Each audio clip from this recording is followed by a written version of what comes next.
নমস্কার বন্ধুরা, সীমা রান্নাঘরে আবারও সবাইকে স্বাগতম।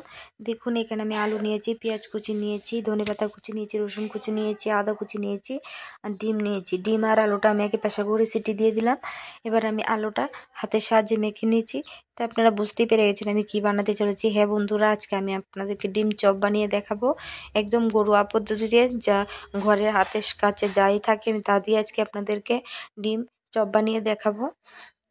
এখানে আমি আলুতে পেঁয়াজ কুচি, ধনে পাতা কুচি, আদা কুচি, রসুন কুচি সবগুলি কুচি দিয়ে তা ভালো করে মেখে নেব। ভালো লাগলে অবশ্যই আমার চ্যানেলটাকে সাবস্ক্রাইব করে দেবেন, যারা করে দিয়েছেন তাদেরকে অসংখ্য ধন্যবাদ। এবার আমি মেখে নেব ভালো করে। এবার আমি এতে পরিমাণ মতো নুন, হলুদ, জিরে গুঁড়ো, ধনে গুঁড়ো, কাশ্মীরি শুকনো লঙ্কা গুঁড়ো দিয়ে দেব। দিয়ে ভালো করে আবারও একটু মেখে নেব না, আর একটু গরম মশলা দিয়ে দেব। দিয়ে ভালো করে মেখে নেব। কয়েকটা কাঁচা লঙ্কাও কুচি দিয়ে দেব। জালটা আপনাদের অনুসারে দেবেন, যে যেরকম জাল খেতে পছন্দ করেন। আমরা একটু বেশি জাল খেতে কাঁচা লঙ্কাটা আমি একটু বেশি পরিমাণে দিলাম। এবার আমি চপের যে শেপটা হয় তারটা আমি দেব। আমি এতটা ভালো পারি না, তার যেরকম পারি সেরকম শেপ দেওয়ার চেষ্টা করলাম। আপনারা আমার থেকে আরও সুন্দর শেপ দিতে পারবেন, এটা আমি জানি।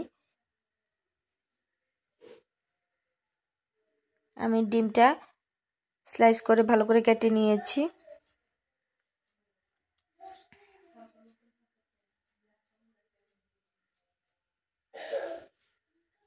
এবার আমি আবার উপর থেকে আর একটু আলুর ব্যাটারটা দিয়ে দেব। দিয়ে ভালো করে চপটা শেপটা ঠিকঠাক করে নেব।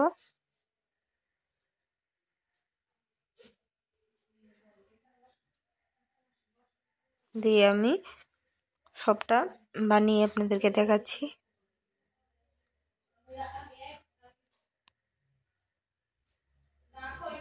যাতে আমার ডিমটা না বেরিয়ে যায় মাঝখান থেকে। অনেক সময় দেখা যায় তেলের মধ্যে ছাড়লে বেরিয়ে যায় মাঝখানে ডিমটা, তার জন্য আমি ভালো করে মুখটা বন্ধ করে দিলাম।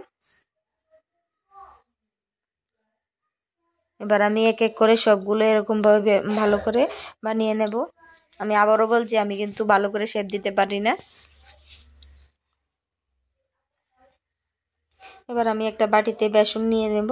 এতে পরিমাণ মতো নুন আর হলুদ দিয়ে একটা ব্যাটার বানিয়ে নেব। ব্যাটারটা বেশি পাতলা হবে না, বেশি ঘন হবে না, মিডিয়াম সাইজ রাখতে হবে।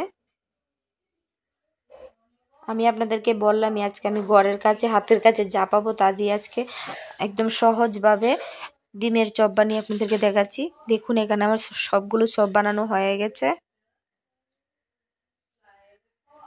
এবার আমি ব্যাটারটা লাগিয়ে কড়াইতে ছেড়ে দেব।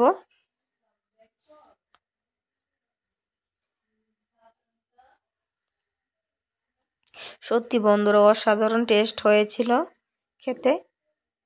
দেখুন কীরকম লাগছে আমার চপ বানানো। ভালো লাগলে অবশ্যই আমার পাশে থাকবেন। সবাই সুস্থ থাকবেন, এই শুভকামনা রইল।